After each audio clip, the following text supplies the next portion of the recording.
Subhanallah, menjelang waktu asar di hari kelima, Pendeta Alfon bersama istri dan 7 anak menyatakan sikap hijrah mengucapkan 2 kalimat syahadat. Ketika saya bimbing mereka mengucapkan 2 kalimat syahadat, saya tidak sanggup.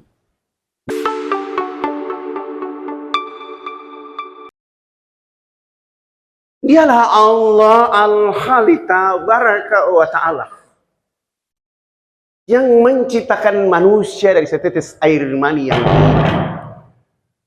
Mereka menjadi gagah, ganteng, cantik. Ada yang rambutnya keriting, kulitnya hitam keling. Ada yang rambutnya lurus, kulitnya putih. Ada pula yang kulitnya putih, rambutnya warna krem. Mereka semua manusia itu Allah tebarkan di seluruh alam semesta. Dan sungguh Allah melebihi mereka manusia daripada makhluk Allah yang lain. Berupa akal dan pikiran. Tapi kebanyakan di antara mereka hidup dengan keangkuhan. Tamak, egois, rakus, sombong. Bahkan di antara mereka manusia itu sudah ada yang berani lupa kepada Allah Rabbul Alamin. Di suatu saat nanti Allah akan mengembalikan mereka manusia ke tempat yang terhina dan terendah, yaitu menjadi bangkai-bangkai yang ditelan oleh cacing-cacing Allah di perut bumi Allah. Dialah Allahu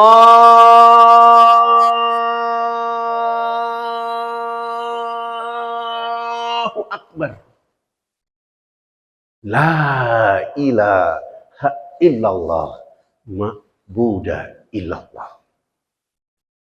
Alhamdulillah, dengan segala hamparan ridho, rahmat, taufik, kesehatan, kesempatan, peluang kepada kita di siang hari ini, sehingga seluruh aktivitas kemanusiaan kita terhenti sejenak. Kita mampu mengukir bumi kita dengan telapak kaki kanan dan tangan kiri kita, kedatang ke rumah Allah di majelis yang mulia, berlapang-lapang hati pendengaran dan pandangan untuk menyimak apa yang disampaikan oleh para guru dengan satu harapan. Duduknya kita di majelis ini akan menjadi saksi di padang mahsyar bahwa kita adalah hamba Allah yang istiqomah. Duduknya majelis ini akan bercerita kembali kepada Allah bahwa kami adalah hamba-hamba Allah. Dan tempat yang mulia ini akan menggembirakan Rasulullah Muhammad SAW bahwa kita adalah umat yang mencintai Rasulullah dan dicintai oleh Rasulullah Muhammad SAW. Dan kelak di padang mahsyar, permadani syafaat itu dengan karpet merah dibuat kepada kita untuk berjalan bertemu dengan Rasulullah Sallallahu Alaihi Wasallam di padang mahsyar. Allahumma amin. Dan tempat yang mulia hari ini, duduk di tempat yang mulia ini akan membuat malaikat berkata kepada Allah di Al-Arsy Azim, ya Allah kami malu. Ya Allah kami malu. Ya Allah kami malu. Lalu Allah bertanya kepada sekelompok malaikat di Al-Arsy Azim, apa yang menyebabkan kalian mengatakan kepadaku di waktu duha ini membuat kamu malu? Malaikat itu menjawab, ya Allah, ada hamba-hambamu di bumi, di kompleks Adipura. Harusnya mereka hari ini urusan dengan rumah mereka. Kehidupan hari ini untuk mereka. Pekerjaan yang mereka siapkan untuk hari berikut mereka. Tapi itu mereka tidak lakukan. Justru mereka meninggalkan rumah mereka. Mereka berlapang-lapang untuk datang ke rumahmu. Itu yang membuat kami malu. Allah menjawab, kalau begitu, Kamu mengepakkan sayapmu dari Al-Arsal Azim sampai ke tempat di mana mereka berada. Tulis nama mereka satu persatu dengan tinta emas. Wah, mereka adalah calon penduduk surga. Dan doakan tempat di mana mereka berada itu selamat dunia akhirat. Dan buat rekam jejak mereka bahwa mereka bersama keluarga menjadi penghuni-penghuni rumah surga yang aku sediakan untuk mereka. Subhanallah. Malaikat pun cemburu melihat kita. Salam teriring salawat kepada kekasih Allah, Rasul Muhammad sallallahu alaihi wasallam, yang belum pernah kita lihat wajahnya, yang belum pernah kita dengar kata-kata langsung dari lisannya, yang belum pernah kita duduk bersamanya. Tetapi hari ini namanya disebutkan oleh 2,2 miliar penduduk bumi. Satu hari 25 kali menyebut namanya. Sehebat apa seorang Rasulullah? Oleh karena dia mengibarkan bendera anitum harisum alaikum bil mu'minina raufur rahim. Mengibarkan bendera kebahagiaan, keselamatan. Manusia hanya bersama Allah Rabbul Alamin. Difitnah, diusir, dilempar, dibuat karikaturnya, dia tetap hadir untuk mencerahkan dan mencerahkan penduduk bumi dengan satu harapan, kelak berjumpa dengannya untuk menerima permadani kebaikan itu dari Rasul Muhammad SAW. Dan semoga Tuhan dan Puan yang hadir menjadi bagian dari orang-orang itu. Allahumma amin.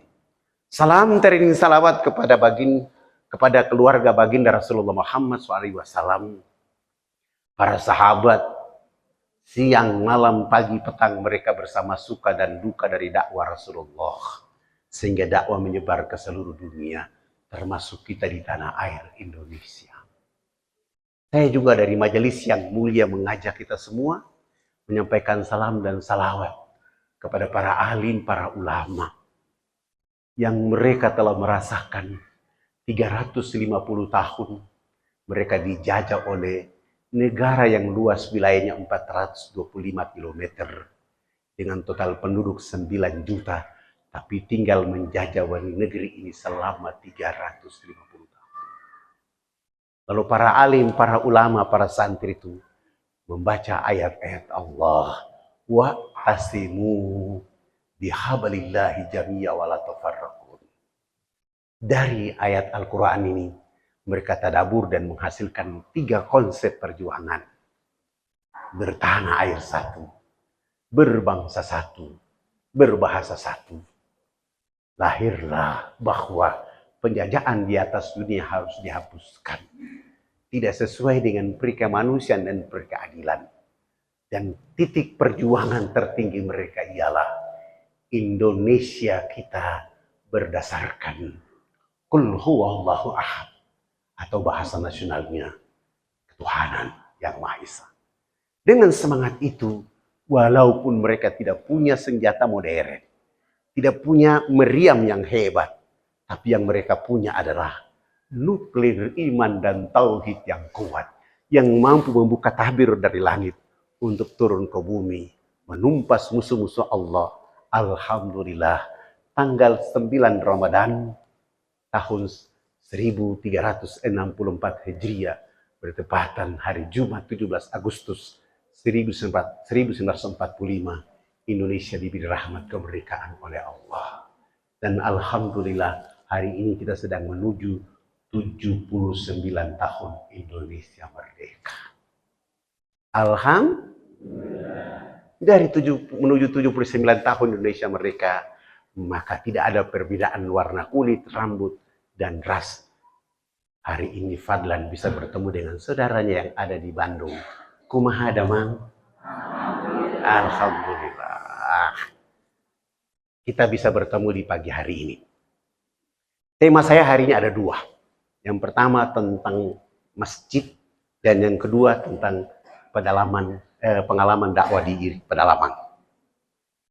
Yang pertama, saya sudah dapat bocoran bahwa di sini ada 8 RT, ada 1 RW. Maka menjadi pikiran bagi kita hari ini bahwa dari perjalanan 78 tahun Indonesia merdeka, masyarakat dunia sedang kagum kepada Indonesia. Subhanallah, penduduk muslim terbesar di dunia itu ada di Indonesia. Alhamdulillah. Tidak saja penduduk muslim terbesar di dunia ada di Indonesia, tapi masjid terbanyak di dunia juga ada di Indonesia. Menurut Dewan Masjid yang sudah tercatat 900.000. Tidak saja masjid, majelis taklim terbanyak di dunia juga ada di Indonesia. 33.000. Tidak saja majelis taklim, pesantren terbanyak di dunia juga ada di Indonesia. Hampir 35.000. Ormas Islam terbanyak di dunia juga ada di Indonesia. Tetapi yang menjadi masalah besar adalah satu.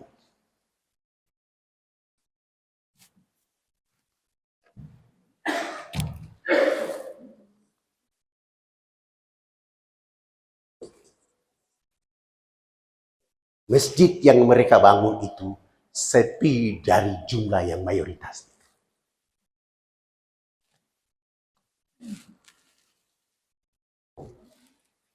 Yang kedua, umat Islam mayoritas itu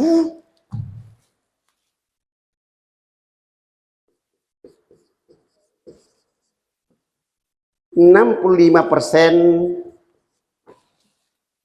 belum bisa baca Quran.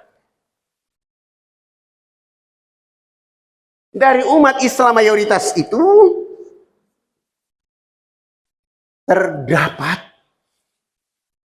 375 aliran sesat. Dari umat Islam mayoritas itu gerakan kristenisasi justru malak. Dan di Indonesia terbanyak ada di Jawa Barat.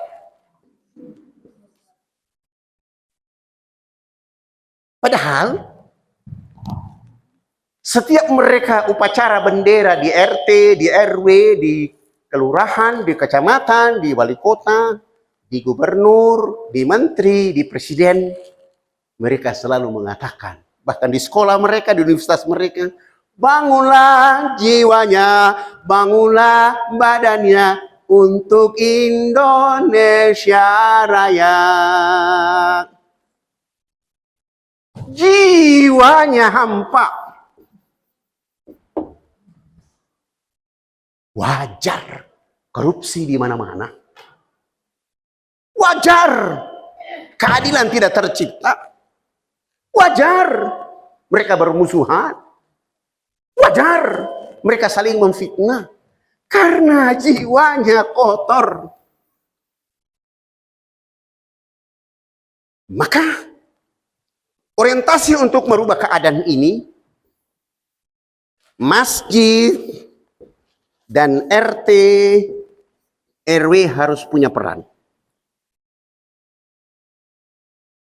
Karena masjid tidak punya warga.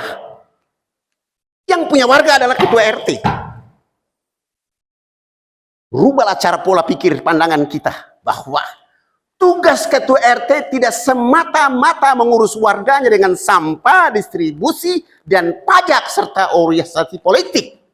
Tapi bagaimana ketua RT-nya bisa membawa warganya untuk bisa bereuni di surganya Allah. Bagaimana bereuninya? Allah siapkan masjid menjadi bintang. Dia menjadi bintang untuk mengurus warga RT ini mendapatkan bintang itu di bumi.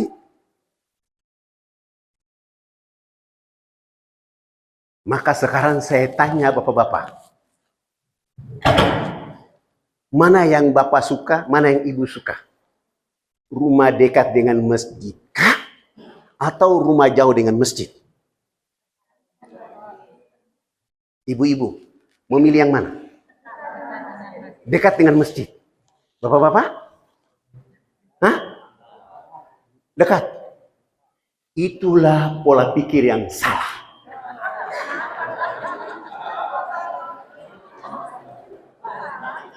Bagaimana bisa ibu bapak mau reuni di surga? Ini mic mengganggu saja. Gak usah suara saya besar. Bagaimana kita bisa bereuni di surganya Allah? Karena kita hanya mendapatkan 27 derajat. Sementara yang diukur adalah rumah yang janganlah.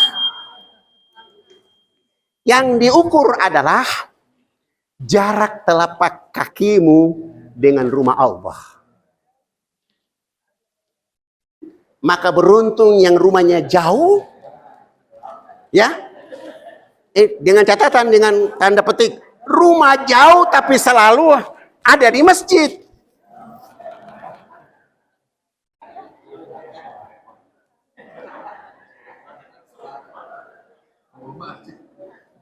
Rumah jauh tapi selalu ada di masjid, dibanding orang yang rumahnya dekat tapi tidak ada di masjid. Dan orang yang rumah dekat masjid tidak pernah ke masjid, itu dosanya 2 kali lipat.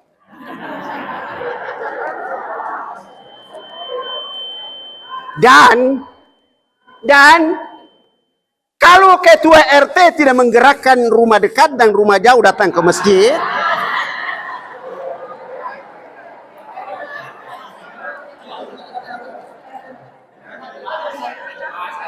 maka ketua RT-nya bertanggung jawab di hadapan Allah Subhanahu wa Ta'ala.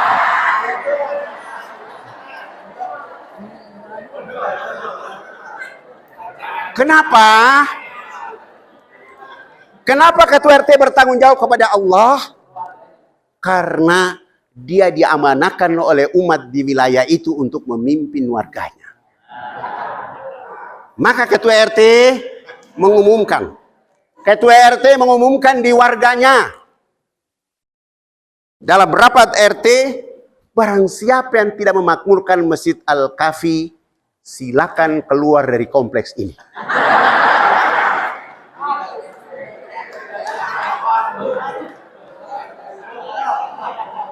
Kenapa harus ada kata-kata ini? Supaya termotivasi mereka ke masjid. Kalau Pak RT tidak mengeluarkan kalimat ini, maka setiap mereka tidak ke masjid, Pak RT menambah beban di hadapan Allah Rabbul Alamin.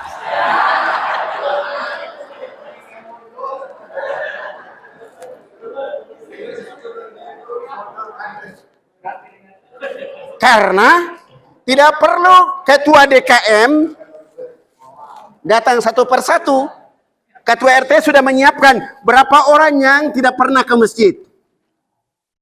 Berapa orang yang tidak bisa baca Quran?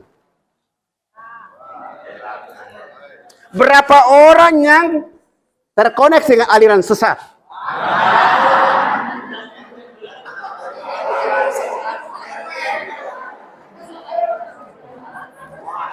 Berapa orang yang murtad di RT ini?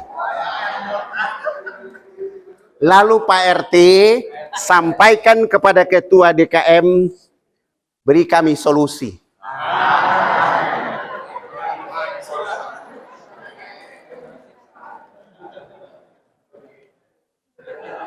Kenapa perlu dilakukan itu?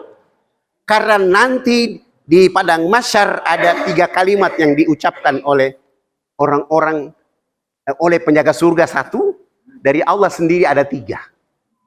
Pertama adalah wasiqal ladzina taqaw rabbahum ila jannati zumarom hatta idza da'uha wa futihat abawabuha wa qala lahum khazanatuha salamun alaikum tibtum fadkhuluha khalidin. Lalu ketua RT berjalan di depan. wakil ketua RT, bendahara dan warga RT 1 dari kompleks Adipura. Mereka berduyun-duyung. Begitu sampai di pintu surga, penjaga-penjaga surga itu mengatakan, Salamun alaikum tibatum fadkhuluha khalidin. Ada warga di RT 1 yang tidak bisa ke surga. Lalu dia berdiri di depan pintu surga mengatakan, wahai penjaga surga, tidak layak saya ikhlaskan mereka ini ke surga. Karena ketua RT-nya tidak pernah mengajak saya ke masjid.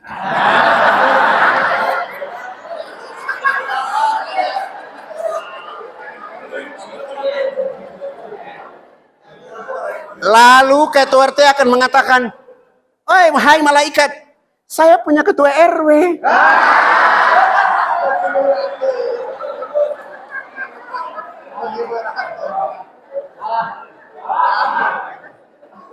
Dan RT lain juga mengatakan, iya, kami punya ketua RW.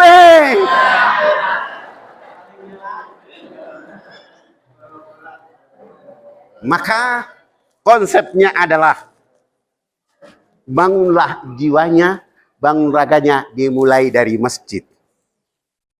Ketika kita sudah mulai dengan masjid, maka ada hadis qudsi Allah melalui Bukhari Muslim berfirman.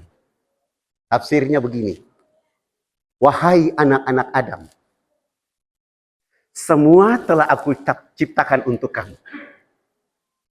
Dan aku ciptakan dirimu untukku. Mengapa kamu terlalu sibuk mengurus yang aku ciptakan untukmu, untuk kamu, dan kamu lupa dirimu untukku. Semua telah Allah kasih. Tapi yang kita urus adalah yang Allah kasih.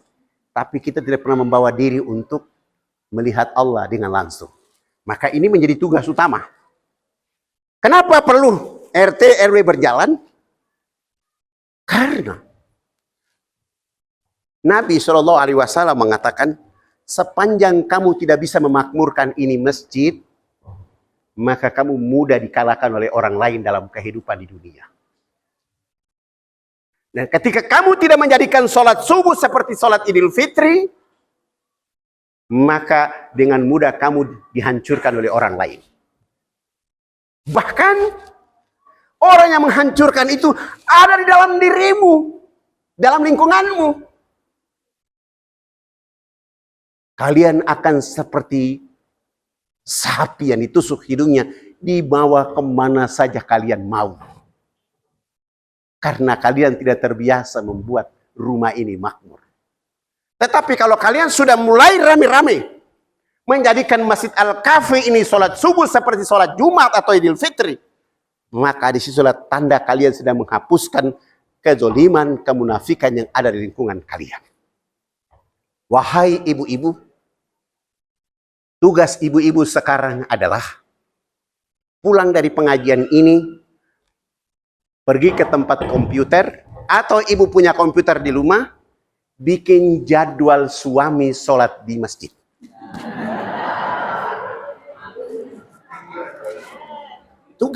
Tugas ibu-ibu.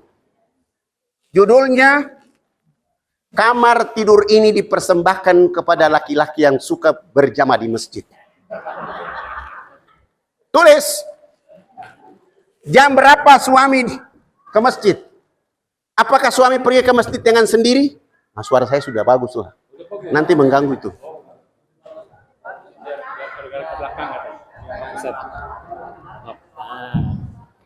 Punten, maaf ya. Aduh. Sudah. Lebih cakep sekarang. Tugasnya adalah kira-kira subuh ini aku bangun subuh terlebih dahulu, lalu dia mendekati suaminya. Assalamualaikum abang. Aku ingin subuh hari ini engkau telah menulis dalam kitab Lauhil Mahfuz bahwa saya dan kamu bersama anak-anak keturunan kita menulis tinta emas di rumah Allah bahwa kita pasti ke surganya. tulis itu di jadwal pintu itu. Dan ketika dia bangun tidur, kalau ibu orang hebat, siapkan air hangat untuk dia minum sebelum berwudu. Karena pahalanya besar. Dan itu motivasi dakwah ibu untuk suami ke masjid. Ada yang begitu di sini? Astagfirullahaladzim.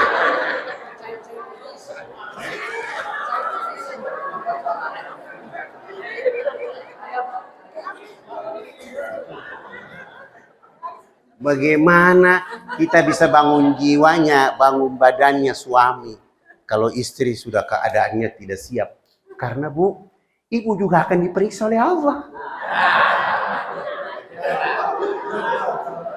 Selama ibu bersuami, apa dakwah ibu kepada suami?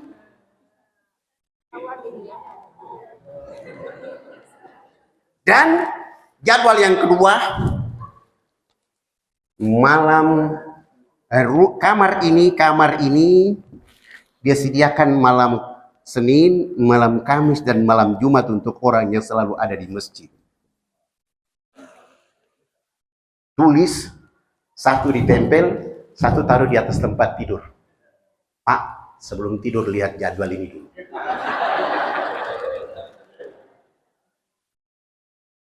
Dan ketika suami ke masjid, kalau ibu ingin ke masjid silahkan. Tapi jika tidak, ibu sholat di rumah sesudah itu. Siapkan makanan yang seenaknya untuk melayani tamu Allah yang mengukir tinta emas keluarga dari rumah Allah ke rumah kita. Jangan cepat-cepat siapkan makanan, tetapi siapkan dengan tenang dan siapkan air putih atau minuman segar di depan pintu. Kalau dia datang dengan anak laki-lakinya, siap secukupnya untuk dengan anak laki-lakinya. Dan sebelum persilahkan mereka makan, ciumlah tangannya dan menangis dan ucapkan terima kasih. Pantas engkau menjadi suami bagiku.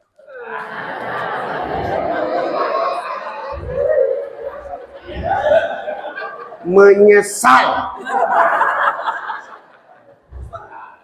Ini tugas ibu-ibu. Dan pertanyaan untuk koreksi kepada ibu-ibu. Pernahkah ibu setiap menjelang waktu subuh membangunkan suami dengan kata-kata, Assalamualaikum bang. Astagfirullahaladzim. Menurut ketua RW, ibu-ibu ini kalau kasih bangun suaminya, pakai kaki. Bangun! Astagfirullahaladzim.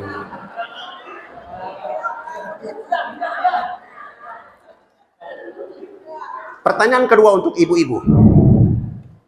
Ketika suami mau pergi ke kantor, pernahkah setelah ibu siapkan pakaian, sarapan pagi selesai, ada dua hal yang belum ibu lakukan? Yaitu, suami memegang kaos kaki di tangan kanan, sepatu di kaki tangan kirinya. Pernahkah ibu katakan kepada suami, Bang, aku tahu engkau pergi mencari nafkah hari ini untuk keluarga kita ini. Izinkan pagi hari ini, aku mau memasukkan kaos kaki di kaki kanan awal.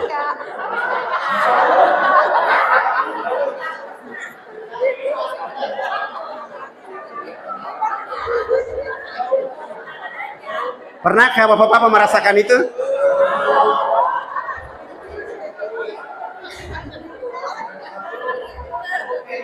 Menurut laporan DKM, ibu-ibu ini bilang kepada suaminya, pakai aja sendiri.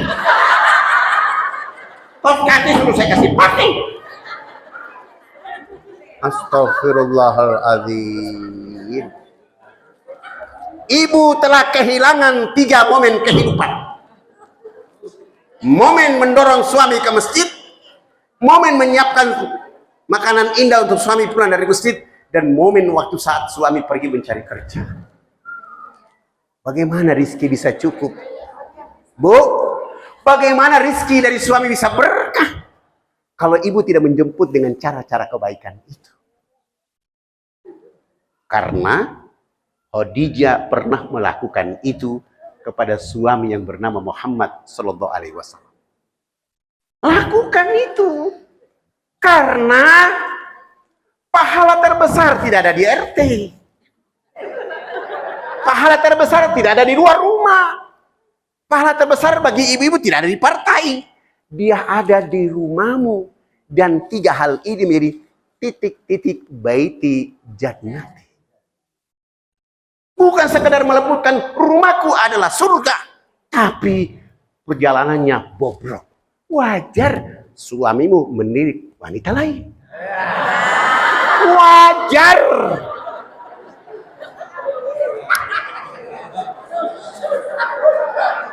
Wajar. Wajar.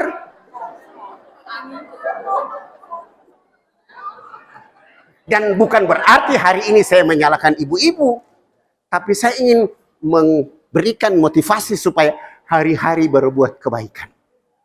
Karena setiap kebaikan itu milik ibu yang ada di rumah. Nah, pertanyaan berikutnya. Senangkah ibu-ibu ini punya suami yang galak? Yang kencang. Senangkah ibu-ibu punya suami yang galak? Senangkah bapak-bapak punya istri yang cerewet?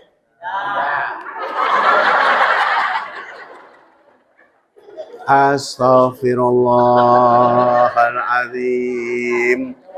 Astaghfirullahaladzim. Yang menjodohkan ibu dengan suami yang galak siapa? Kok nggak ada? Yang menjodohkan ibu dengan suami yang galak siapa? Kalau ibu menolak hal ini berarti ibu termasuk orang yang prasangka buruk kepada Allah.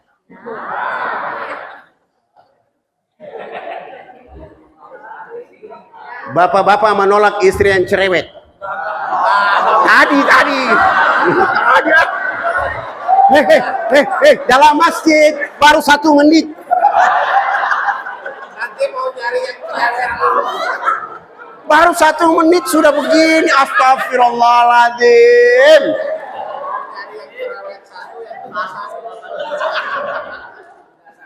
Apa rahasia di balik itu? Bu, suami yang galak itu menjadi penambah amal untuk ibu.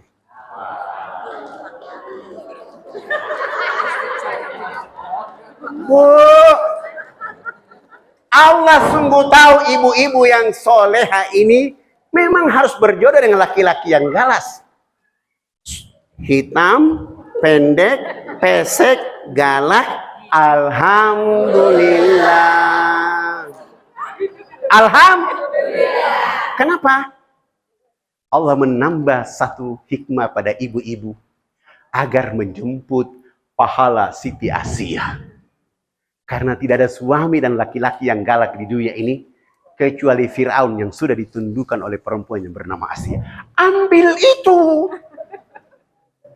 Karena sholatmu selalu menunda-nunda. Suka ngerumpi, suka menjelek-jelekan orang lain, tidak pernah baca Quran dengan sempurna kecuali lihat HP. Suami pulang terlambat selalu jadi prasangka buruk. Maka ambil bagian ini supaya penambahan tiket untuk reuni bersama ketua RT di surga.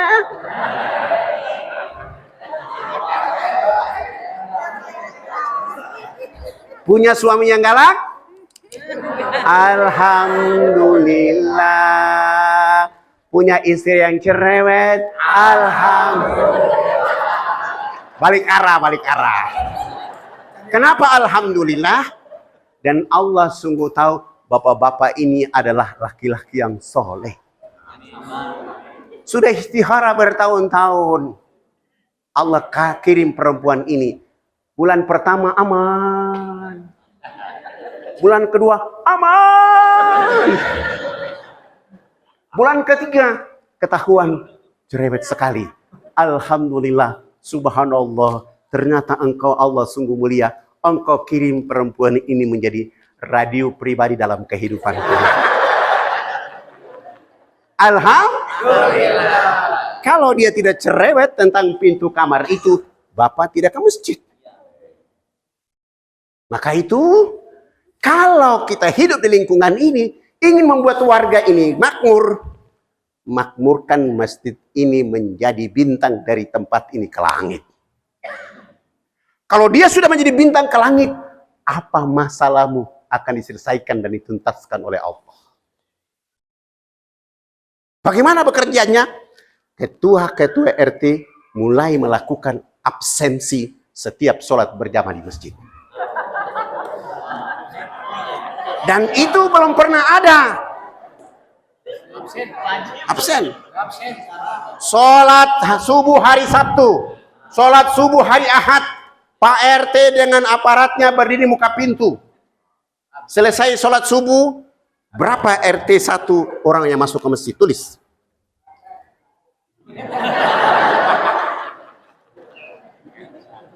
Tulis.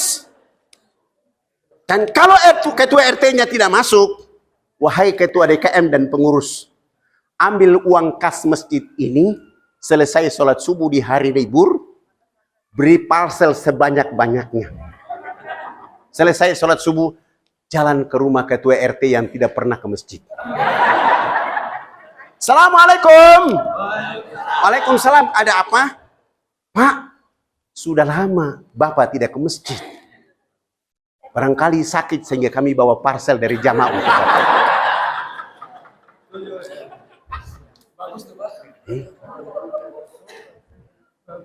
Lalu nanti bicara dengan ketua RT. Karena kita ingin warga yang ada di Masjid Al-Kahfi ini, pada saat di surga, orang kepanasan, dia justru kedinginan. Orang sibuk berdoa-doa ditolak, justru doa orang dari Al-Kahfi diterima oleh Allah. Orang kehausan sehingga lidah menyular keluar, sementara ketua RT dari Al-Kahfi dan jamaah Masjid Al-Kahfi justru senyum karena Allah memberi mereka air. Bagaimana caranya? Makmurkan masjid ini. Wahai hamba-hambaku, kalian semua dalam keadaan telanjang jika tidak aku beri pakaian. Sebab itu mintalah pakaian dariku. Wahai hamba-hambaku, kalian semua dalam keadaan kehausan jika tidak aku beri minum. Sebab itu mintalah minum dariku. Wahai hamba-hambaku, kalian semua dalam keadaan kelaparan jika tidak aku beri makan. Sebab itu mintalah makan dariku. Wahai hamba-hambaku, kalian semua dalam keadaan kegelapan jika tidak aku beri penerangan. Sebab itu mintalah penerangan dariku. Wahai hamba-hambaku, kalian semua dalam keadaan tersesat jika tidak aku beri petunjuk. Sebab itu mintalah petunjuk dariku.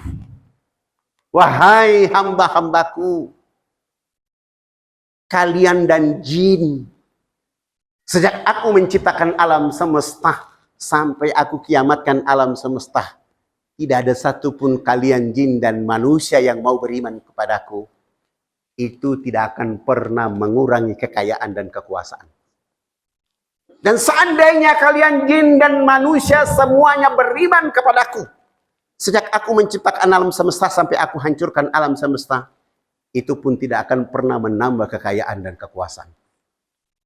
Kalian semuanya bermohon kepadaku dengan permohonan yang banyak, aku kabulkan permohonan kalian satu persatu.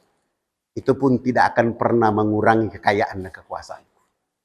Kata Allah, mau tahu kekuasaanku, ambillah satu batang jarum, bawa itu batang jarum ke samudera air laut yang luas, celupkan ke dalam samudera air laut yang luas. Sesudah itu angkat itu jarum dari samudera air laut yang luas. Lihatlah di batang jarum itu ada bekas-bekas air laut. Sungguh air lautku, kata Allah, tidak akan pernah berkurang sedikit pun. Itulah kekayaan dan kekuasaan. Hadis qudsi ini memberi motivasi kepada kita bahwa dalam hidup ini harus punya dua terminal. Pertama,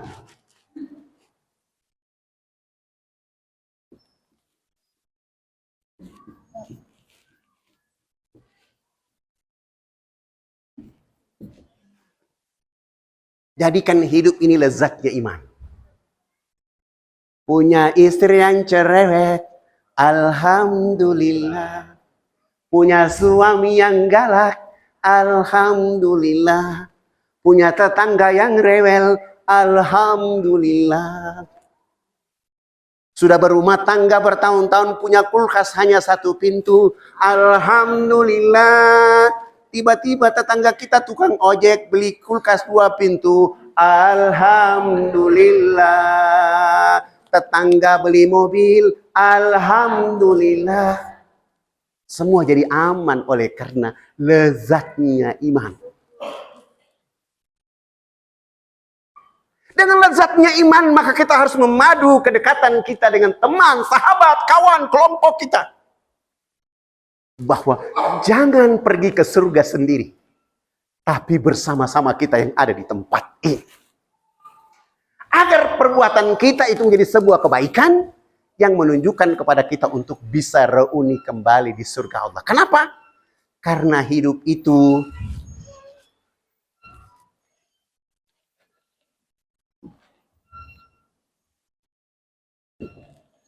seperti mulai dari Hajar Aswad, berhenti di Hajar Aswad. Ketika mulai dari Hajar Aswad, ada Al-Multazam. Apa komitmen hidupmu kepada Allah? Alastu bi rabbikum? Qalu bala syahidna. Asyhadu an la ilaha illallah wa asyhadu anna Muhammad Rasulullah. Komitmen ini dipegang. Kalau belum, di sini ada pintu Ka'bah. Pintu Ka'bah itu meminta kepada dirimu dengan lezatnya iman, maka dia harus berlapang-lapang dalam segala keadaan. Hari ini makan nasi dengan garam, alhamdulillah. Yang penting ibadah saya tidak boleh berhenti. Hari ini hanya sambal dengan nasi, alhamdulillah. Yang penting baca Qur'annya tidak boleh berhenti. Hari ini saya hanya makan nasi saja, yang penting sedekah saya berjalan terus. Berlapang-lapang. Kalau belum berlapang-lapang, ada di sini makam Ibrahim. Renung sebentar. Sudah pantas saya menjadi hamba Allah. Sudah pantas saya menjadi umatnya Muhammad. Kalau belum, ada sudut Iraki. Renungan kecil pada diri kita. Renungan evaluasi, motivasi pada diri kita. Kenapa perlu renungan, motivasi, taubat, ampunan? Karena kita akan melintasi Hijri Ismail. Hijri Ismail artinya mau dekat dengan Allah. Kenapa mau dekat dengan Allah? Ada sudut samsi. Sinar, cahaya, rahmat, keberkahan, sehat walafiat, ampunan, keberkahan. Kesempatan dikasih oleh Allah. Sebelum berhenti di Hajar Aswad, berada di sudut Yamani. Saya harus menjadi pribadi yang unggul Yamani dalam hidup ini. Menjadi istri Yamani, menjadi suami Yamani, menjadi RT Yamani, menjadi lingkungan Yamani, menjadi RW Yamani, menjadi pengurus masjid Yamani, sehingga mereka bertebar dengan kebaikan. Maka mereka itu yang disebut oleh Allah menjadi golongan orang-orang kanan. Surat Waqiah, ada yang tahu? Apa isinya? Sabul. Mereka golongan orang kanan, golongan kebaikan. Golongan kebaikan inilah sebelum berhenti di Hajar Aswad, dia harus mendapatkan prasasti. Selamat dunia, selamat juga di akhirat. Energi itu akan dibawa untuk dibuat masjid, RT, RW, kelurahan, kecamatan, kabupaten. Kenapa? Karena Allah di dunia hanya panggil manusia 3 kali. Pertama, hayya 'alas shalah. Tapi panggilan ini tidak semata-mata hayya 'alas shalah. Tapi umat Islam harus sadar betul bahwa tidak ada panggilan sehebat panggilan ini. Karena Allah mulai dengan Allahu Akbar, Allahu Akbar. Siapa yang mendengar kalimat ini? Rumahnya kecil, suaminya kecil, istrinya kecil, dunianya kecil, ketua RT-nya kecil, ketua RW-nya kecil, pengurus masjidnya kecil. Yang besar hanya Allah Subhanahu wa Ta'ala. Asyhadu an la ilaha illallah. Rumah bukan Tuhan, suami bukan Tuhan, istri bukan Tuhan, anak-anak bukan Tuhan, mobil bukan Tuhan, jabatan bukan Tuhan, pangkat bukan Tuhan, usaha bukan Tuhan, RT bukan Tuhan, RW bukan Tuhan, camat bukan Tuhan, presiden bukan Tuhan. La ilaha illallah, itu Tuhan. Wa asyhadu anna Muhammadar Rasulullah. Manusia yang akan menjadi saksi di hadapan pada masyarakat adalah manusia yang bernama Muhammad Rasul Sallallahu Alaihi Wasallam. Tinggalkan yang ada di rumahmu, segera mengukir telapak tangan kanan dan tangan kirimu menuju rumah itu untuk membuat dirimu kecil. Tuhanmu adalah Allah. Laki-laki yang menjadi saksi, manusia yang menjadi saksi adalah Muhammad SAW. Lalu keluar dari rumah, gandeng tangan anak laki-laki. Bersama-sama ke masjid. Kalau sudah wudu di masjid, maka sebelum masuk ke dalam masjid, sebelum melaksanakan apa-apa, hormati rumah Allah dengan dua absen pertama. At-tahiyyatu. Salat tahiyatul masjid. Allahu Akbar. Serahkan itu kepada Allah. Diriku kecil, usahaku kecil, yang besar adalah engkau. Malu maka meletakkan telapak tangan kiri di dada, disertai tangan kanan pun menutup tangan kiri dan dada. Terserah Allah. Menikmati alhamdulillahi rabbil alamin. Segala puji hanya milik Allah. Diriku tak ada apa-apanya. Tak bermata kecuali dengan hina dina. Sampai Al-Fatihah selesai.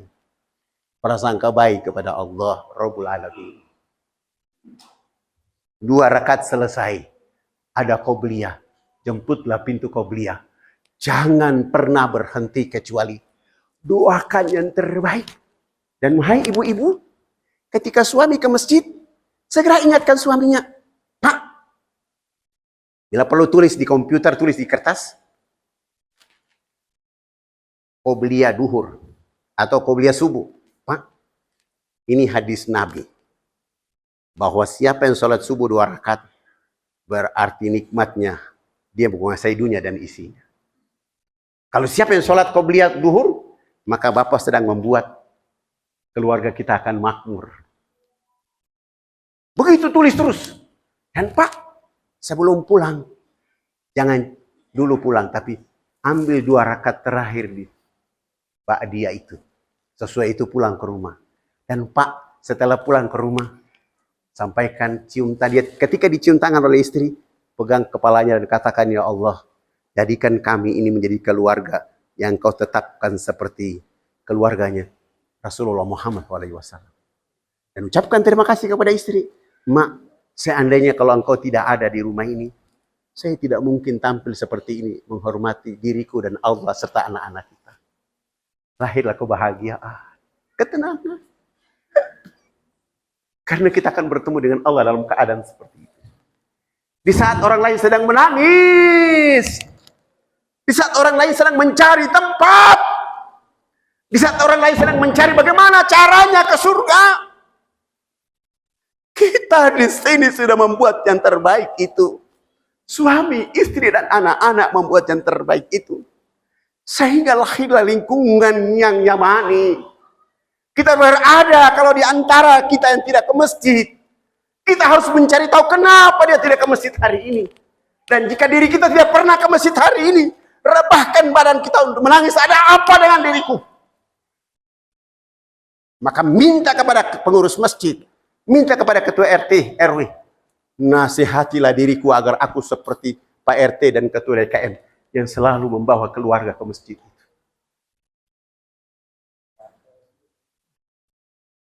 Dan ini energi kita. Kalau ini kita sudah jaga, maka Pak Abu, siapkan 1 malam khusus untuk warga di sini. Mulai dari anak-anak sampai dengan orang dewasa untuk menjemput satu huruf 10 energi pahala itu. 10 energi pahala. La'at kulu alif lam mim harfu. Saya tidak bilang alif lam mim itu satu huruf. Walakin alifun harfu, walamun harfu, wa mim harfu. Alif itu satu huruf, lam itu satu huruf, mim satu huruf. Ketika dia sudah melakukan satu huruf itu menjadi terbaik, maka 10 energi yang datang pada jiwa raganya. Malam itu kira-kira berapa energi yang mereka baca? Karena lingkungan ini berkumpul sampai masjid ini penuh sampai keluar. Tidak ada ustadznya. Tapi mereka berlumba-lumba. Fastabiqul khairat. Untuk membuat negeri makmur dengan membaca alif, ba, ta, sa. Ada yang sudah juz amma, ada yang juz 1, ada yang juz 30. Bahkan ditemukan mereka ternyata warga kompleks Adipura Masjid Al-Kahfi. Ternyata mereka bisa menghatam Al-Quran dalam 1 tahun 115 kali. Karena mereka menghadiahkan hidup mereka. Kalau sudah terbiasa dengan hal kecil itu, maka kemampuan kita untuk mendatangkan rezeki dengan tidak disangka-sangka oleh karena terminal pertama lezatnya iman kita ambil. Kalau sudah lezatnya iman kita miliki, tiketnya sudah kita punya, maka kita akan masuk ke terminal yang kedua. Yaitu melakukan apa saja di bumi menjadi manisnya ibadah. Manisnya ibadah. 2 hal ini yang dirangkum dalam hadis qudsi kami dan disempurnakan oleh Allah dalam surat 98 ayat 5. Wa ma umiru illa liya'budullaha mukhlisina lahuddin hunafa'a wa yuqimus sholata wa yutuz zakat wa zalika dinul qayyimah. Tidak aku perintahkan kalian beribadah kepadaku melainkan ketaatan hatimu, ketulusan hatimu. Kalau ini yang kita pelihara di Masjid Al-Kahfi ini, subhanallah. Kalau Allah tadi penjaga surga mengatakan, salamun kaulam, salamun tibatum alaikum, maka Allah akan mengatakan, salamun kaulam mir rabbir rahim. Kepada semua orang. Tapi ada yang dapat VIP. Subhanallah. Siapa dapat VIP itu? Ketua DKM. Siapa lagi? Ketua RT-nya. Siapa lagi? Ketua RW-nya. Apa yang mereka dapatkan? Allah akan panggil mereka dengan kalimat yang menyenangkan. Ya ayyatuhan nafsul mutmainnah. Irzi'i ila rabbiki radiyatan mardiyah fadkhuli fi ibadi wadkhuli jannati. Sini. Pak RT, Pak RW, Ketua DKM.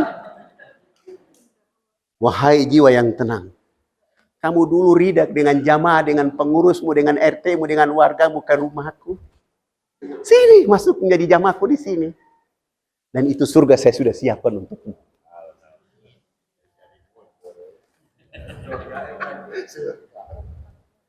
Demikian bisa yang disampaikan Ustadz Fadlan, materi yang pertama. Materi yang kedua, cerita kenapa Fadlan berdakwah. Mana asistennya? Idrus mana?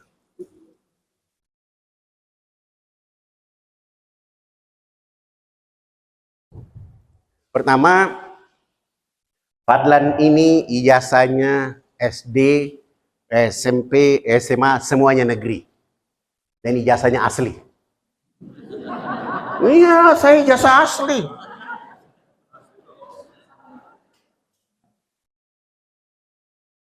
Ijazah saya asli. Selesai kuliah tamat SD, SMP, SMA di Fakfak.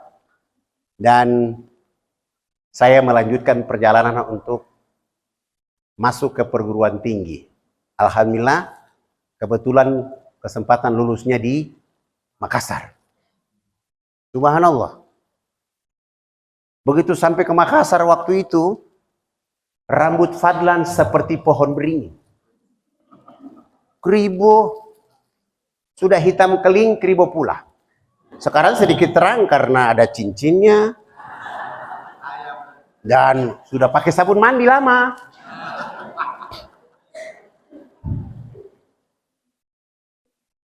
Waktu pertama naik kapal dari Fak-Fak, karena tidak ada pesawat waktu itu. Dan bukan naik kapal pelni seperti sekarang ini. Dulu naik kapal barang. Fak-Fak Jakarta itu bisa 1 minggu. Dan begitu saya naik kapal, kapal sudah tinggalkan pelabuhan Fak-Fak. Kami sudah kira-kira 5 mil dari laut. Ada pengumuman dari pengurus kapal. Penumpang yang menumpang kapal ini hanya diperbolehkan mandi 1 kali saja. Ketika saya mendengar pengumuman itu, saya bilang, mampuslah saya ini. Sudah keriting, sudah hitam keling, baru mandi 1 kali. Bagaimana kira-kira sampai di Makassar nanti? Akhirnya selama mandi di Fak-Fak, saya tidak mandi dulu. 5 hari kemudian baru mandi. Jatah mandi kan 1 kali saja. Setelah mandi 3 hari kemudian baru sampai Makassar. Turun ke pelabuhan, lihat saudara-saudara Bugis Makassar di sana banyak. Mulai Fadlan dengan senang hati menyapa mereka. Assalamualaikum warahmatullahi wabarakatuh. Tidak ada satupun yang mau membalas salam Fadlan. Bahkan sebagian di pelabuhan mengatakan, masa orang Islam rambutnya kayak begini? Masa orang Islam kulitnya begini? Udahlah, nggak usah dipikirkan. Karena mereka belum kenal saya lah. Turunlah, dijemput oleh salah satu teman. Dan subhanallah, beliau sudah siapkan saya rumah kos. Jarak rumah kos saya dengan gereja hanya 20 meter. Dan kos saya dengan masjid 300 meter. Pagi-pagi pergi sholat, sudah dengar ajan di masjid, langsung keluar, tidak pakai kopiah karena rambut segitu. Songkok mana yang pas? Tidak ada yang pas. Lalu pakai sarung, pakai kemeja menuju masjid. Di perjalanan ketemu dengan ketua DKM. Karena dia lihat rambut bergerak seperti pohon tadi. Lalu dia tanya, hei, kau dari mana? Bapak, saya dari Irian Jaya. Saya kira dia melanjutkan dialog, ternyata dia pergi meninggalkan saya. Cepat-cepat ke masjid. Begitu sampai ke masjid, dia bilang sama orang yang ada di masjid, awasi orang itu. Saya tidak tahu dan dengan semangat datang ke masjid. Sudah di teras luar sana, saya ketemu warga di luar dan saya bilang, Assalamualaikum warahmatullahi wabarakatuh. Tidak ada satupun yang mau membalas salam saya. Mereka mulai diskusi, ini orang yang ketua DKM bilang ini. Saya juga tidak peduli, saya langsung menuju tempat wudhu. Ketika saya ada di tempat wudhu, sudah ada 5 pemuda yang berdiri mengawasi saya. Saya bilang, silakan wudhu. Silakan wudhu. Ternyata mereka sedang mengawasi saya. Saya wudhu, saya menuju tahiyatul masjid. Mereka juga berdiri awasi saya. Selesai tahiyatul masjid, saya qobliyah juga diawasi. Selesai qobliyah ada qomat dan kami berdiri sholat berjamaah. Ada 2 pemuda yang badannya besar, satu di kiri, satu di kanan saya. Selesai sholat subuh, saya kembali ke tempat kos. Duhur saya datang juga sama, diawasi. Asar saya datang juga sama. Maghrib, Isya. Selesai sholat Isya, saya kembali ke tempat kos. Ketua DKM memerintahkan, menyuruh ketua RT saya datang. Bawa Al-Quran. Begitu saya mau masuk dalam kamar kos, ketua RT langsung menjawab, Assalamualaikum. Waalaikumsalam warahmatullahi wabarakatuh. Ada apa, Pak? Saya ketua RT di sini. Oh, minta maaf, Pak. Saya baru datang, belum melapor diri. Oh, bukan masalah itu. Wah, saya lihat dia naikkan ritme pembicaraannya. Loh, lalu apa? Hari ini warga masyarakat di sini resah dan gelisah karena Anda ke masjid. supaya meyakinkan bahwa Anda adalah seorang muslim, saya disuruh ketua DKM bawa Al-Quran. Kalau Anda sudah baca, maka saya umumkan Anda Islam. Saya sudah sholat subuh sampai Isya kok belum yakin? Maka saya bilang sama ketua RT, Pak RT, kalau saya baca Quran di sini saksi tidak kuat, hanya Pak RT dengan saya saja. Bisa saja Pak RT bilang ya dia Islam, bisa saja Pak RT bilang dia tidak bisa baca Quran. Maka supaya bisa saksi ini kuat, sebelum saya mulai, saya minta Pak RT baca Quran terlebih dahulu.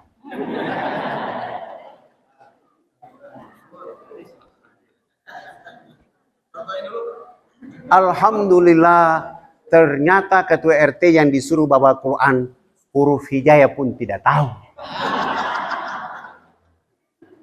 Akhirnya saya bilang, Pak, Bapak pulang saja, sampaikan di ketua DKM, besok subuh saya akan jadi imam di sana.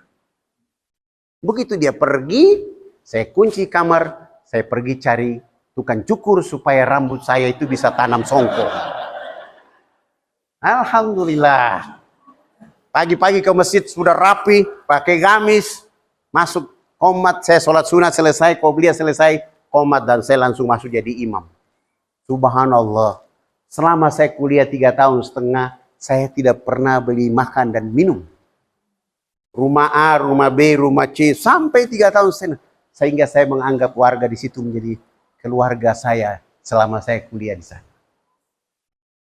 Masalah berikutnya saya ke kampus. Dan mata kuliah pertama yang saya hadapi adalah mata kuliah agama Islam. Subhanallah. Hari itu kelas yang mahasiswa mengikuti mata kuliah agama Islam jumlahnya 47 orang. Mereka sudah masuk ke kelas dan saya sudah ada di kelas dan duduk paling depan di bagian tengah.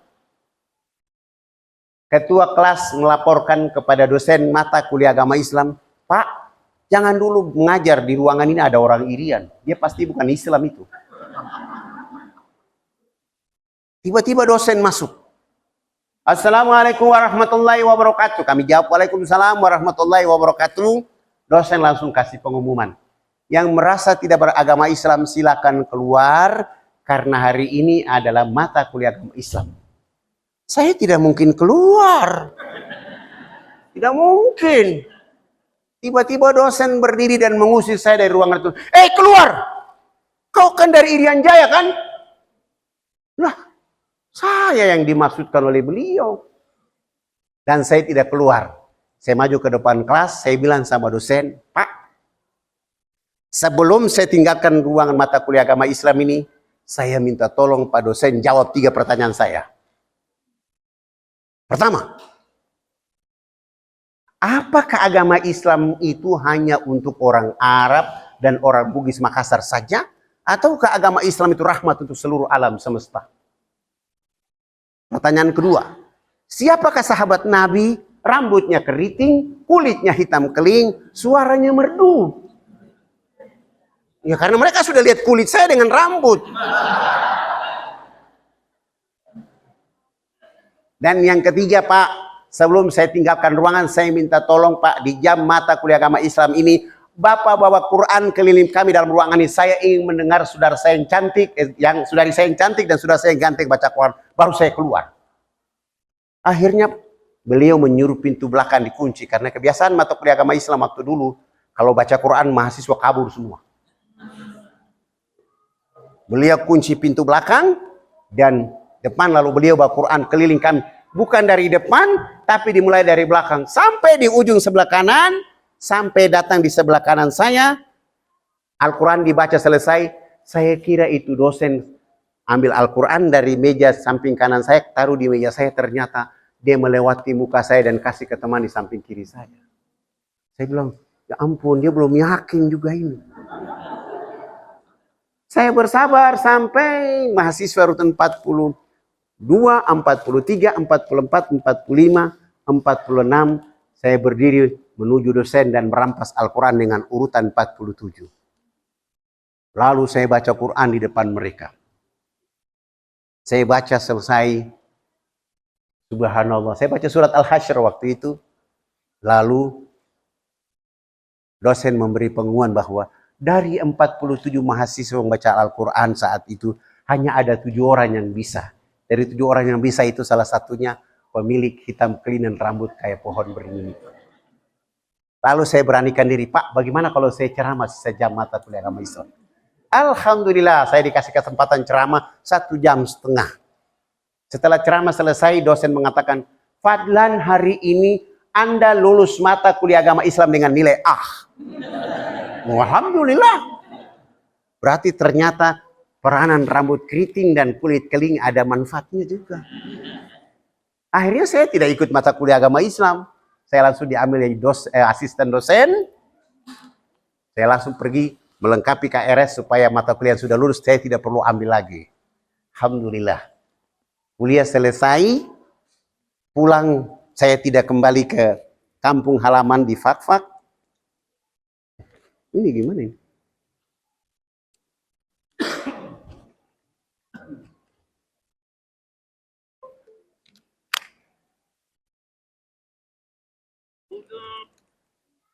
Saya asal dari sini, Fakfak sini. Tapi dari Makassar langsung ke sini. Tapi di Jayapura, saya melamar jadi PNS. Pegawai Nabi Shallallahu Alaihi Wasallam. Jadi PNS. Akhirnya jadi PNS, pegawai Nabi Shallallahu Alaihi Wasallam, yaitu berdakwah. Dakwah yang pertama, saya harus ketemu dengan saudara saya namanya Pendeta Alphonse. Saya datang ke kantornya, dia bilang sama stafnya, bilang Bapak tidak ada. Saya datang ke tempat ibadahnya, dia bilang mohon maaf jamaah terlalu banyak sehingga saya tidak bisa melayani. Akhirnya jalan satu-satu supaya bisa ketemu, saya ke rumah beliau.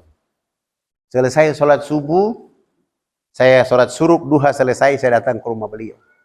Subhanallah, saya sudah jalan kaki 200 meter dari masjid, saya lihat ke depan rumahnya, dia sedang lari pagi dan jogging di depan halaman rumahnya. Saya langsung bilang, Alhamdulillah saya bisa ketemu. Ketika saya tunduk kepala untuk mempercepat langkah agar bisa ketemu beliau, ternyata di saat saya tunduk kepala, beliau lihat saya dan lari masuk. Pintu rumahnya dia kunci, dia lupa tutup pintu pagar. Akhirnya saya masuk ke dalam. Saya lihat ke kiri tidak ada orang, ke kanan tidak ada orang, ke depan tidak ada orang, ke belakang tidak ada orang. Saya memberanikan diri mengetuk pintu rumah di pagi hari itu. Selamat pagi. Yang keluar dari lama adalah istri beliau. Pagi, ada apa? Ibu, bolehkah saya ketemu dengan Abang Pendeta Alphonse? Istrinya langsung mengatakan, mohon maaf Bapak Pendeta tidak ada di rumah. Dalam hati saya, baru yang tadi lari masuk itu siapa? Saya pulang. Besok pagi hari kedua saya datang lagi. Selamat pagi. Anak berikutnya keluar. Mohon maaf, Bapak tidak ada di rumah. Saya pulang hari ketiga saya datang lagi. Selamat pagi. Anak pendeta berikutnya keluar mengatakan mohon maaf Bapak tidak ada di rumah. Hari keempat saya datang lagi. Selamat pagi. Istri yang keluar, istri pendeta yang keluar. Mohon maaf Bapak tidak ada di rumah. Sampai 1 bulan penuh saya mengetuk pintu rumah itu di setiap pagi. Saya tidak ketemu Pendeta Alphonse kecuali mendapatkan jawaban dari istrinya dan anak silih berganti bahwa beliau tidak ada di rumah. Bulan kedua hari pertama tetap saja saya datang ke rumah itu. Selamat pagi. Istri pendeta yang keluar. Pagi, mohon maaf Bapak tidak ada di rumah. Saya pulang hari kedua, bulan kedua saya datang lagi. Selamat pagi. Anak berikutnya keluar mengatakan mohon maaf Bapak tidak ada di rumah. Hari ketiga, bulan kedua saya datang lagi. Selamat pagi. Anak ketiga keluar mengatakan mohon maaf Bapak tidak ada di rumah. Saya pulang hari keempat, bulan kedua saya datang lagi. Selamat pagi. Istrinya keluar mengatakan tidak ada di rumah. Sampai hari ke-15 di bulan kedua, saya belum tiba di rumah itu. istri dan anak pendeta sudah menunggu saya di depan rumah. Begitu saya bilang, selamat pagi, langsung mereka mengancam saya. Anda ini tidak bosan tiap pagi datang ke rumah ini, seakan-akan rumah ini menjadi pekerjaan Anda tiap pagi. Kami sudah bilang tidak ada, masih saja mau datang. Akhirnya saya pulang. Besok pagi hari ke-16 tetap saja saya datang ke rumah itu. Selamat pagi. Istri pendeta yang keluar. Kau lagi yang datang. Kau tidak bosan-bosan kah? Sampai 2 bulan penuh saya mengetuk pintu rumah itu, tidak ketemu pendeta Alfon. Kecuali mendapatkan jawaban dari istri dan anaknya, beliau tidak ada di rumah. Bulan ketiga hari pertama tetap saja saya datang ke rumah itu. Selamat pagi. Istrinya keluar mengatakan tidak ada di rumah. Saya pulang hari kedua, bulan ketiga saya datang lagi. Selamat pagi. Anak keduanya keluar mengatakan tidak ada di rumah. Tapi subhanallah. Begitu di hari ketiga, bulan ketiga saya datang menyapa selamat pagi. Anak tertuanya keluar mengatakan, pagi Pak Fadlan, mohon maaf. Tadi malam Bapak kecapean, kelelahan sehingga kami bawa ke rumah sakit. Saya langsung tunduk memuji Allah dalam hati saya. Alhamdulillahirabbil alamin. Saya tidak pulang. Tapi melanjutkan perjalanan dari rumah pendeta ke rumah sakit untuk mencari tahu keadaan yang sebenarnya. Begitu sampai ke rumah sakit, saya tanya di rumah sakit, subhanallah. Mereka beri jawaban bahwa benar beliau masuk rumah sakit dan sekarang ada di kamar VIP nomor 48. Saya juga tidak langsung ke kamar itu. Saya keluar dulu, beli buah-buahan, dibungkus jadi parcel, baru saya pegang parcel itu kembali ke rumah sakit. Tepat jam 9 pagi, saya mengetuk pintu kamar itu dari luar dengan bawa parcel tadi. Selamat pagi. Dan subhanallah, istri pendeta langsung menjawab dari dalam. Pagi, silakan masuk. Rupanya dia tidak tahu kalau itu adalah saya. Bagaimana strategi supaya bisa masuk ke dalam? Kaki kiri saya injak pintu dan tangan kanan saya ambil parcel itu tinggi-tinggi. Saya tutup wajah saya supaya saya bisa masuk. Lalu begitu sampai ke dalam, saya lihat kaki dari istri pendeta dan saya turunkan parcel. Selamat pagi Bunda. Saya dapat kabar abang jatuh sakit, sehingga silih buah-buahan ini untuk abang. Nanti kalau beliau bangun tidur, sampaikan salam hormat bahwa tadi Fadlan dari sini. Begitu saya taruh parcel di atas meja, saya mau balik arah keluar. Tiba-tiba pendeta Alfon dari tempat tidur di sebelah kanan langsung menyapa saya. Pagi Pak Fadlan. Lalu saya balik arah lagi ke tempat tidur salaman dengan beliau dan saya mengatakan, Abang, alhamdulillahirabbil alamin. Hari ini luar biasa. Saya dapat rahmat dari Allah Subhanahu wa taala. Karena saya sudah cari abang 2 bulan 3 hari. Sebenarnya abang ini tidak sakit. Tapi abang melakukan satu kesalahan besar kepada anak-anak dan keturunan di setiap pagi untuk mengatakan bahwa abang tidak ada di rumah. Dan itu menjadi penyakit supaya saya ketemu di rumah sakit ini. Nanti kalau abang sembuh, jangan mengulangi perbuatan buruk itu. Saya pamit pulang. Subhanallah.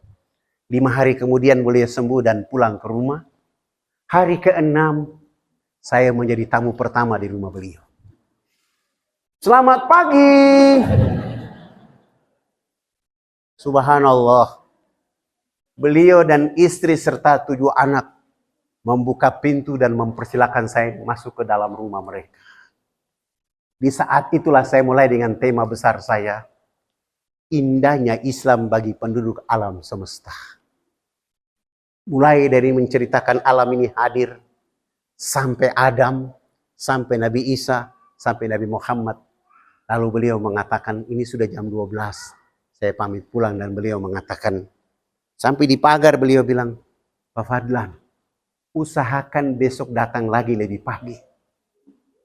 Alhamdulillah besok pagi saya datang dari jam 7.30 sampai jam 12. Sesudah itu saya sholat duhur, beliau bilang kembali lagi ke rumah itu sampai asar. Pekerjaan seperti ini saya lakukan 5 hari berturut-turut. Subhanallah. Menjelang waktu asar di hari kelima, Pendeta Alfon bersama istri dan 7 anak menyatakan sikap hijrah mengucapkan 2 kalimat syahadat. Ketika saya bimbing mereka mengucapkan 2 kalimat syahadat, saya tidak sanggup menahan air mata. Terima kasih ya Allah. Jika Engkau tidak mendidik aku untuk sabar dalam pekerjaan ini, hari ini keluarga ini tidak menyebut namamu. Hari ini keluarga ini tidak menyebut nama kekasihmu. Tapi dengan kemuliaanmu Engkau menanamkan kesabaran kepada hamba yang hina ini. Untuk mengetuk pintu rumah ini. Sebagai jawaban bahwa Engkaulah Al-Khaliq Tabaraka wa Ta'ala. Maka aku hadir untuk mengetuk pintu hati mereka. Karena hidayahmu untuk mereka. Lalu mereka mengucapkan syahadat selesai. Saya ada sedikit uang. Sewa rumah yang lebih besar. Saya pindahkan mereka. Dengan alasan supaya saya bisa mudah menuntun mereka sholat 5 waktu, baca Quran. Nama Alfon saya ganti dengan nama Abu Sofyan. Subhanallah, subuh sudah ke masjid, duhur sudah ke masjid, Jumat sudah ke masjid. Tapi begitu hari Ahad pagi, orang masih menunggu dia di tempat sana. Tidak mungkinlah Abu Sofyan ke tempat lamanya, tidak mungkin karena sudah takbir. Karena mereka mencari dia di sana tidak ada informasi bahwa beliau syahadat, akhirnya konsekuensi dari dakwah itu Fadlan dicari, langsung ditangkap dan disuruh nginap di penjara selama 3 bulan. Alhamdulillah, 3 bulan di dalam saya juga dakwah di dalam juga orang syahadat, saya dikeluarkan cepat-cepat. Alhamdulillah. Ini sudah mau masuk waktu duhur ini. Cerita seperti begini ini harus 6 bulan baru selesai. Ini hanya pembukaan saja menggenapi tema permintaan panitia tadi. Maksud saya begini. Tenggelam kita dengan dunia dakwah dalam agama ini. Siapapun diri kita. Jangan lihat kita sarjana agama. Tidak. Fadlan sendiri sarjana ekonomi. Jangan lihat bahwa kita bisa. Tapi lihatlah bahasa hikmah kepada kita. Baligu anni walau ayat. Sampaikan walau 1 ayat. Maka alangkah indah engkau tulis di muka pintu untuk suamimu. Alangkah indah untuk tulis untuk ketua RT-mu. Alangkah indah engkau bawa parsel untuk ketua RT-mu. Alangkah indah RT bersamamu membuat ini jadi baik. Sebab nanti orang akan menyesal. Di saat orang menuju ke surga, justru warga kita, teman kita, sahabat kita tidak ke surga. Siapa yang salah? Siapa yang salah? Kita akan menangis. Ya Allah, kenapa dulu kami tetangga?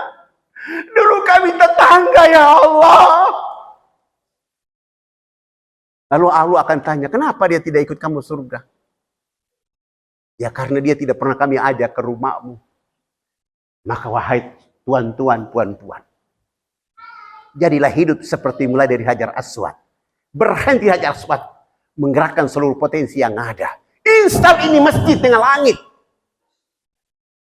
Install rumah dengan masjid. Maka engkau berani membuat mi'raj. Isra dari rumah ke masjid.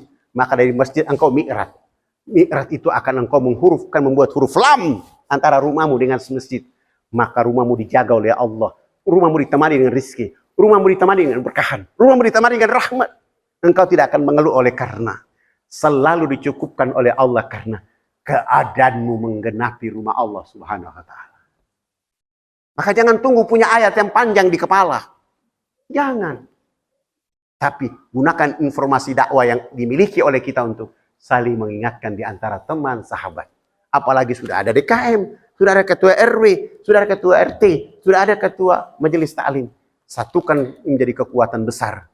Dan saya sungguh yakin, 8 RT, 1 RW, pasti masjid ini akan tidak mampu menampung oleh karena hari-hari mereka akan duduk memadati sajadah-sajadah. Dan yang berikutnya, Pak, Bu, usahakan hadiahkan anak-anak keturunanmu tiap hari menyembeli onta, tiap hari menyembeli sapi. Biarlah bapak ibu menyembeli kambing, ayam dan telur ayam. Hadiahkan mereka berdiri di depan supaya mereka merasakan apa yang telah dilakukan oleh ayah dan ibunya. Karena setelah bapak dan ibu sudah tidak ada, dia akan mengukir rumah bapak dan ibu dengan telapak kaki yang indah, dengan tinta emas di Lauhil Mahfuz tentang menuju surga Allah Subhanahu wa taala. Demikian yang bisa disampaikan. Karena ini cerita belum tuntas, saya takut saya tidak diundang lagi. Maka saya kasih berhenti dulu. Supaya lain kali diundang. Supaya ceritanya lebih panjang. Terutama kalau mau undang di bulan Ramadan, saya juga mau. Mohon maaf lahir batin. Burung irian, burung cendrawasih. Di irian juga ada burung kasuari. Itu nama-nama burung yang sudah lama ada di sana. Wabillahi taufiq wa hidayah. Wassalamualaikum warahmatullahi wabarakatuh.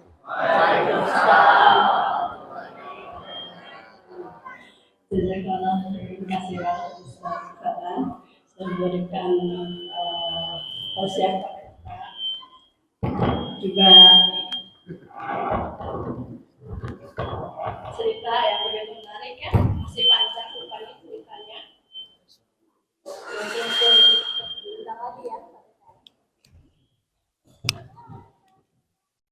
Alhamdulillah, mungkin nggak ada jawab ya Pak? Silakan. Udah dulu kayaknya. Atau mau ada pertanyaan? Barangkali ada yang masih penasaran. Oh, kadang melambaikan tangan di belakang. Maka boleh.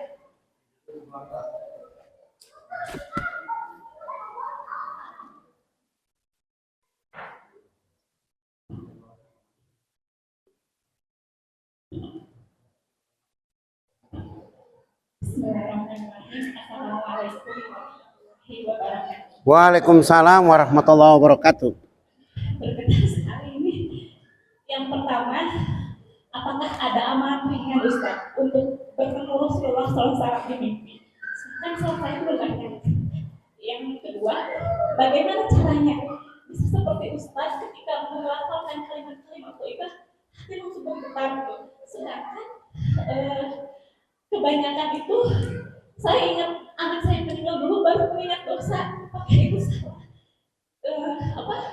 Untuk bisa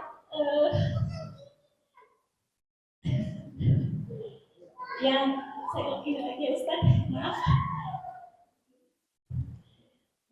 Bagaimana merasapi kalimat-kalimat thayyibah seperti Ustaz tadi.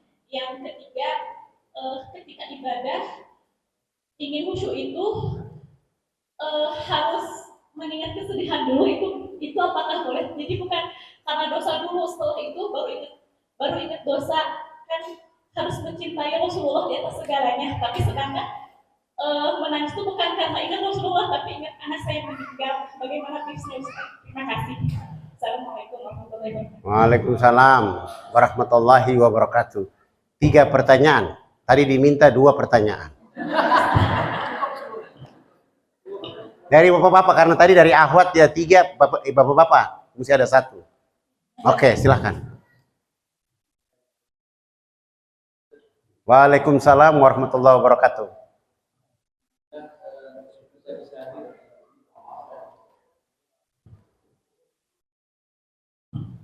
Sudah. Alhamdulillah Ustaz, syukur saya bisa berada di tempat ini bertemu Ustaz. Saya hanya lewat medsos saja Ustaz. Suatu ketika saya melihat ada spanduk ini dan saya bertekad tanggal 21 insya Allah saya akan bertemu Ustaz. Saya ingin bertanya begini Ustaz. Satu hal berkaitan dengan dakwah ketika Ustaz berada di Papua gitu ya. Tentu tantangannya sangat besar Ustaz. Rimba yang begitu pekat Ustaz tembus hampir berbulan-bulan gitu saja.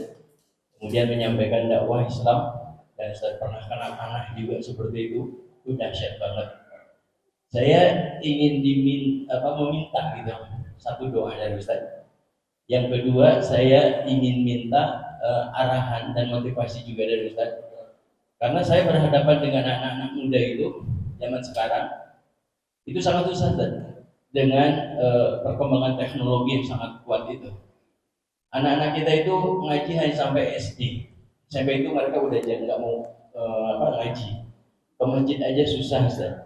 Tapi saya tetap berusaha Ustaz untuk menghimpun anak-anak muda untuk mau mengaji, untuk mau merasakan indahnya Qiyamul Lail, walaupun jumlahnya sedikit saya nggak jadi masalah. Tetapi kadang-kadang Ustaz, ada perasaan di dalam hati ini capek juga gitu kalau seperti ini. Nah, biar saya tidak capek, biar saya kuat lagi. Kalau saya bandingin dengan Ustaz ternyata belum seberapa gitu. Ustaz pernah dipanah dengan panah beracun. Saya dipanah di teknologi zaman sekarang ini jujur saja nggak pernah gitu Ustaz, nggak ada malah ya itu Ustaz. Jadi pertama saya minta doa Ustaz, saya istiqomah karena saya sangat meyakini mandala Allah khairin kalau masyru ajri fa'ilihi, siapa yang menunjukkan jalan kebaikan malah sebanyak-banyak mengikutinya.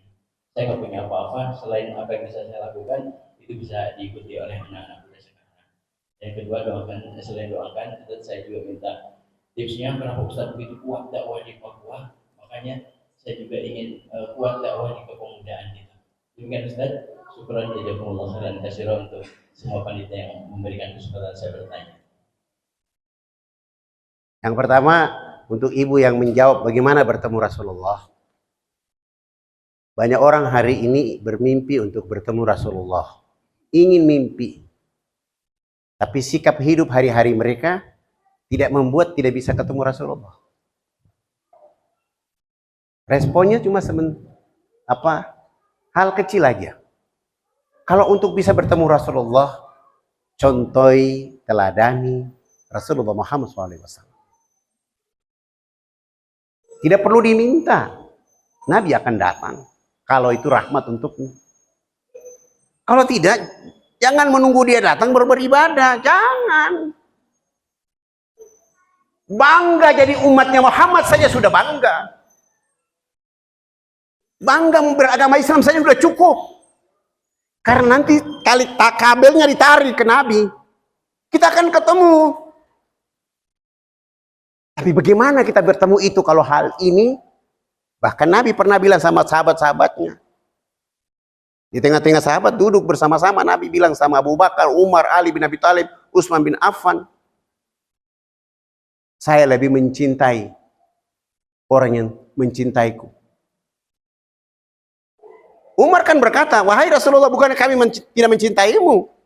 Nabi bilang, iya, kalian mencintai saya karena kalian duduk dengan saya. Kalian mendengar dakwah dari saya. Yang saya cintai adalah mereka yang belum pernah melihat wajahku. Mereka belum pernah duduk bersamaku. Mereka tidak hidup di zamanku, tapi subhanallah, mereka mencintai agama ini. Mereka mendakwakan agama ini. Mereka mengamalkan agama ini. Mereka berada di tempat kebaikan. Maka itu yang aku cintai mereka. Siapa orang-orang itu? Boleh jadi bapak-bapak, ibu-ibu yang duduk hari ini dalam masjid. Boleh jadi. Maka marilah bikin prasasti untuk membuat Nabi bahagia. Duduknya bapak ibu di sini nanti membuat Nabi bahagia. Ya Allah, ini umat yang saya tidak ketemu. Tapi mereka datang. Saya tahu mereka punya masalah kehidupan itu banyak. Ya Allah. Tapi lihat itu umatku yang pernah melihatku, tapi mereka berlapang-lapang dalam majelis. Subhanallah. Apalagi ibu hari-hari dengan kitab sucinya memberi nasihat kepada teman. Bagaimana menghadapi pemuda hari ini dalam dakwah? Saya pernah bikin konsep. Dan itu berlangsung dan beruntung sampai hari ini. Kita bikin konsep sholat subuh anak-anak hebat. Saya kabupaten, waktu itu kita coba di Fak-Fak. Dengan satu target, pakai masjid raya. Jadi satu anak bisa membawa 2 jamaah. Ayah dan ibunya.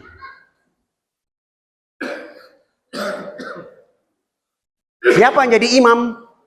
Yang jadi imam itu, kita ambil bupatinya. Kebetulan bupatinya baca Qurannya hebat. Qori, maka kita suruh jadi imam. Jadi anak-anak yang datang pertama, saf pertama penuh, saf kedua penuh, saf ketiga penuh, saf keempat, saf kelima, itu penuh anak-anak. Saf ke-8, ke-9, sampai saf ke-12, sampai ke saf ke-20 itu orang tua mereka.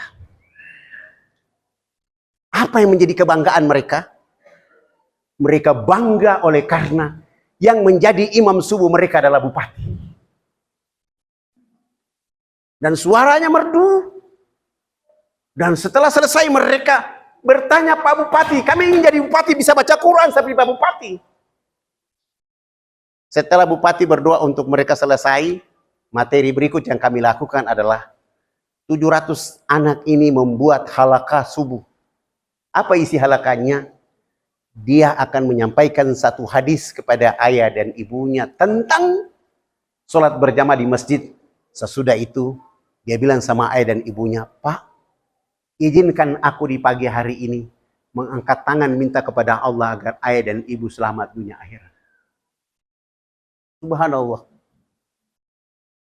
Dari 700 anak itu, satu anak yang bapak dan ibunya antar dia sampai di pagar masjid, terus bapak dan ibunya bilang, sudah kau turun sendiri, bapak dan mama pulang saja. Dan dia yang tidak mendoakan ayah dan ibunya, dia yang tidak menyampaikan hadis kepada ayah dan ibunya, akhirnya dia menangis sampai pingsan di situ. Karena dia melihat teman-temannya duduk di majelis untuk mendoakan ayah dan ibunya, sementara dia tidak punya ibu. Begitu dia siuman dari pingsannya, dia minta diantar untuk ketemu ayah dan ibunya. Di atas mobil dia menangis, dibawa ke rumahnya, dia tarik ayah dan ibunya, suruh bawa ke masjid. Lalu apa yang terjadi? Di tengah-tengah orang sudah selesai halaqah, dia bawa ibu dan ayahnya ditonton oleh teman-temannya, ditarik masuk ke dalam masjid, lalu dia suruh duduk dan dia doakan ayah dan ibunya. Ayah dan ibunya menangis sampai pingsan di tempat itu. Apa yang terjadi? Ayahnya bertobat dan dia menjadi jamaah masjid yang aktif sampai hari ini. Pak, Bu, bersabar dalam dakwah itu lebih bahagia. Karena Nabi Nuh di padang mahsyar tidak bisa mengangkat mukanya berdoa kepada Allah. Di saat 7 golongan manusia sedang mencari siapa yang bisa berdoa di padang mahsyar di saat matahari 1 jengkal di atas ubun-ubun penduduk padang mahsyar, di saat doa ditolak, di saat lidah mereka menjual karena kehausan. Maka Nabi Nuh mengatakan kepada 7 golongan manusia, aku tidak sanggup karena aku termasuk hamba Allah yang tidak bersabar mendakwakan agama Allah, sehingga saya mendoakan supaya kaumku ditenggelamkan oleh Allah. Maka bersabar. 1 kali saja belum cukup. 2 kali saja belum cukup. 3 kali juga belum cukup. Ulang terus menerus. Karena tugas kitanya, lezatnya iman dan manisnya ibadah. Ikhlas kepada Allah Subhanahu wa ta'ala. Kalau sudah ikhlas kepada Allah, maka tidak ada aral yang menghalangi kita. Walau kita ditombak, walau kita dipanah, walau kita dipenjara. Anggap saja penjara itu adalah rumah kaca yang Allah sediakan untuk kita di surga. Dan kalau panah dan tombak, anggap saja itu kapsul-kapsul agar dakwah terus berjalan untuk sampai kepada manusia di bumi ini. Gak usah mengeluh. Tubuh jadi luka, jadikan itu jadi saksi cerita ulang di padang mahsyar. Bahwa kita pernah berbuat sesuatu untuk Allah dan Rasulnya Muhammad SAW. Dan Bapak Ibu, banyak orang yang memberi pertanyaan begini. Zikir apa yang dipakai untuk bisa bertemu dengan Nabi? Zikir. Semua yang ada dalam Al-Quran itu menjadi zikir terbaik kita semua. Tergantung daripada niat kita. Dan ada orang juga mengajarkan kalau kau baca ayat ini, kau bisa ketemu Nabi. Kau baca ini, rizkimu datang. Kau baca ini. Enggak penting. Ayat Allah sudah katakan bahwa barang siapa yang beriman dan bertakwa kepada Allah, maka Allah akan mendatangkan rizki di tengah-tengah. Tidak disangka-sangka. Kalau ada zikir yang kita lakukan sebagai bagian daripada menambah energi hati kita terjaga saat ada tasbih. Dan perlu zikir. Karena iblis itu paling jago di dunia. Jangankan kita, Adam saja kalah. Maka kita harus memagari diri dengan 1, selalu berwudu. Ibu boleh-boleh masak di rumah berwudu. Ini saya cerita kasus ibu-ibu. Tidak ada orang yang paling tukang makan di dunia kecuali ibu-ibu ini.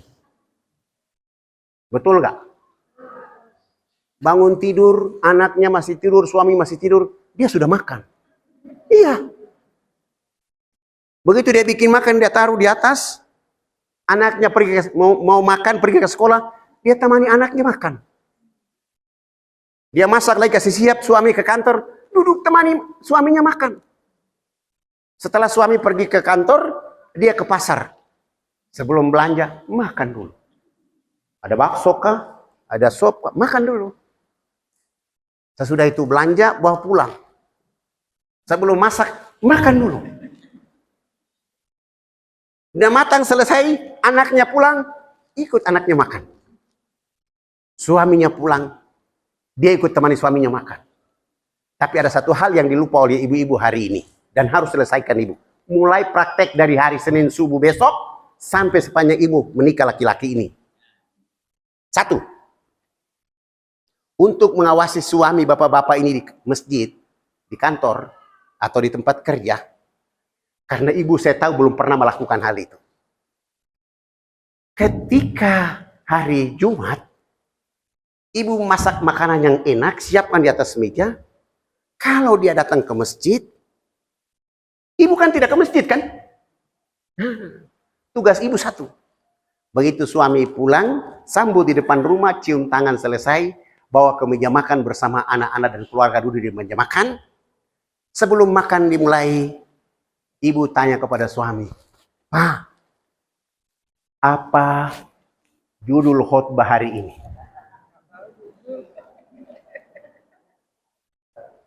Kan ibu tidak pernah melakukan itu kan?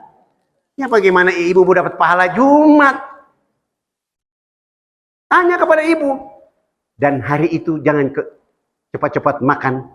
Hari itu suami ibu akan jadi khotib di meja makan, menceritakan isi khotbah Jumat hari itu. Itu menjadi pengawasan karena banyak suami-suami di masjid sholat Jumat, dia siaran langsung.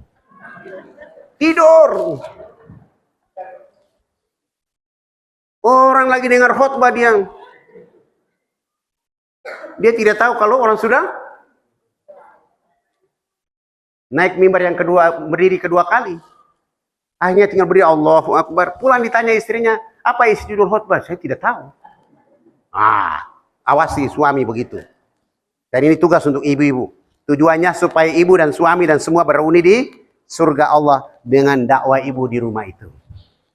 Saya kira itu yang bisa sampaikan. Sekali lagi mohon maaf lahir batin, saya tidak menyelesaikan cerita ini.